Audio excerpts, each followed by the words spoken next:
আসসালামু আলাইকুম। System academic কেয়ারের পক্ষ থেকে জানাই আন্তরিক সালাম ও শুভেচ্ছা। আমি শুরু করব ষষ্ঠ শ্রেণী গণিত 2024 সাল নতুন বই 175 পেজের 4 নম্বর কোশ্চেনের সমাধান।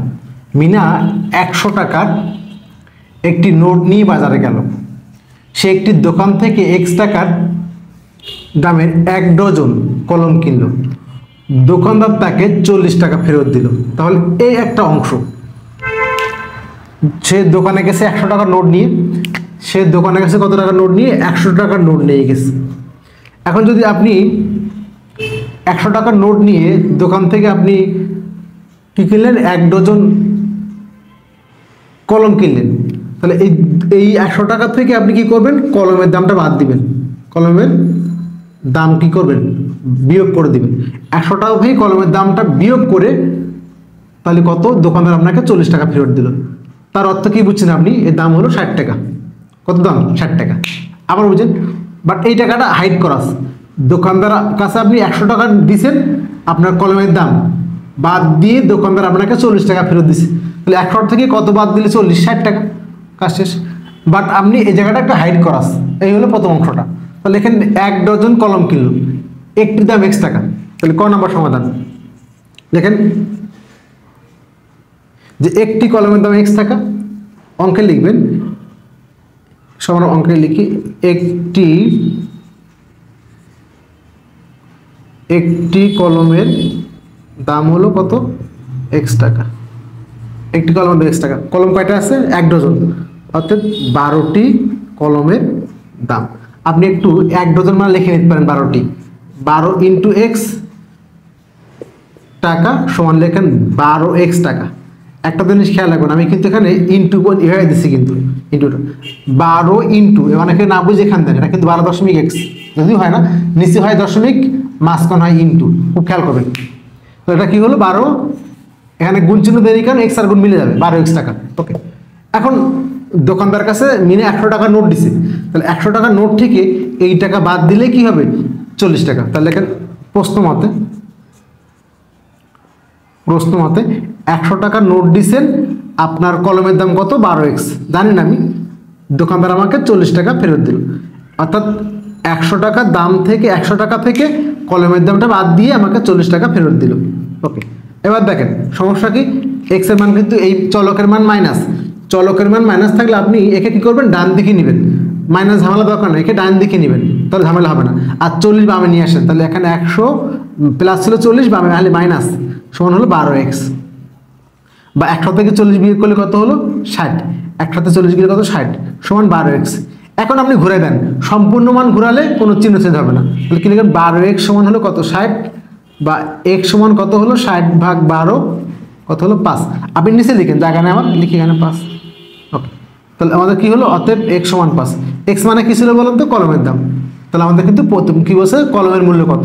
এলো 5 টাকা। আশা করি এটুকু বুঝতে পারছেন, সমস্যা নাই আশা করি। ওকে, এখন যাবো খ নম্বর কোশ্চেনটি। খ নম্বর কোশ্চেনটি দেখেন, বলছে কোশ্চেনের মধ্যে সে আরেক পার্ট, সে অন্য দোকান থেকে, এখান থেকে আরেক পার্ট, সে অন্য একটি দোকান থেকে প্রতিটি 12 টাকা দামের ওয়াইটি খাতা, 12 টাকা দামের ওয়াইটি খাতা কিনল। 4 টাকা অবশিষ্ট। তাহলে আগে বেসিক কথা দেখেন, 12 টাকা দামের ওয়াইটি খাতা, 4 টাকা অবশিষ্ট। দোকানদার কিন্তু তাকে দিছিল কয় টাকা ফেরত? 40 টাকা ফেরত দিছিল। সে 100 টাকা নিয়ে গিয়েছিল, কিছু জিনিস কিনছে, 40 টাকা ফেরত দিছে। 100 টাকা দোকান দিছে, দোকানদার থেকে খাতার দাম রাখছে, তাকে 40 টাকা ফেরত দিছে। তার মানে কিন্তু এখন খাতার দাম মানে এই যে কলমের দাম কত? 60 টাকা। তাহলে 100 থেকে 60 বিয়োগ করলে 40। তার অর্থ তার কাছে কিন্তু এখন কয় টাকা আছে?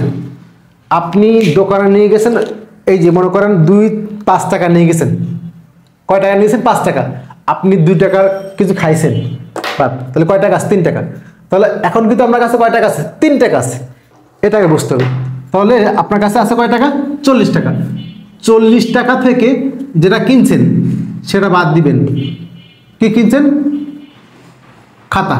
তাহলে 40 টাকা থেকে খাতার মূল্য বাদ দিবেন, কয় টাকা থাকবে? 4 টাকা। 40 টাকা থেকে খাতার মূল্য বাদ দিলে কি থাকবে? 4 টাকা। এখন এই জায়গাটা একটু বোঝা আছে, কিন্তু বুঝতে হবে। দেখেন প্রতিটি 12 টাকা দামের, প্রতিটি 12 টাকা দামের, অনেকে বুঝেন না। তার মানে একটি দাম 12 টাকা, খুব খেয়াল করবেন, অনেকে না বুঝে লেখে একটির দাম ওই টাকা 12টির দাম কত, হবে না কিন্তু অঙ্কটা। খুবই খেয়াল করবেন, কি লেখে একটির দাম ওই টাকা 12টি কত, না এটা কিন্তু লেখা প্রতিটি 12 টাকা, তার মানে একটির দাম 12 টাকা। কি লিখবেন, একটির দাম হলো কত টাকা, 12 টাকা, একটির দাম 12 টাকা, অতএব কতটি, অতএব ওয়াইটি, তাহলে ওয়াইটি খাতার দাম কত হবে, 12 ওয়াই, ডিলিট লিখে দিলাম 12 ওয়াই টাকা, আমরা একবার ডিলিট করে দিলাম 12 ওয়াই টাকা।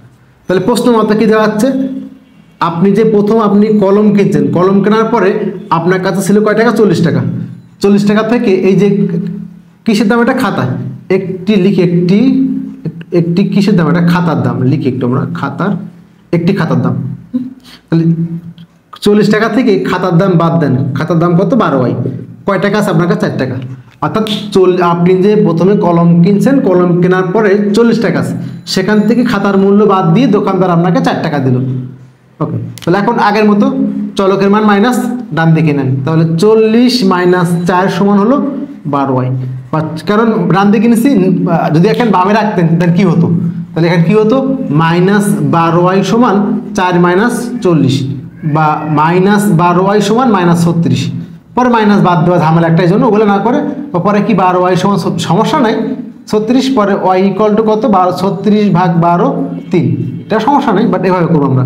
এখন কি করবো, 36 ইকুয়াল টু 12 ওয়াই, এখন ঘুরাই লেখেন, বা 12 ওয়াই সমান 36, সম্পূর্ণ মান ঘুরালে চিহ্ন কোনো চেঞ্জ হয় না, অতএব ওয়াই ইকুয়াল টু কত হলো, 36 ভাগ 12 3, এই হলো আপনার প্রতিটি খাতার মূল্য। তাহলে এই হলো আমাদের 4 নাম্বার কোশ্চেন আনসার। আশা করি বুঝতে পারছেন। সিস্টেম একাডেমিক কেয়ারের পক্ষ থেকে আন্তরিক সালাম জানিয়ে শেষ করলাম আজকের মতো ক্লাস। আল্লাহ হাফেজ।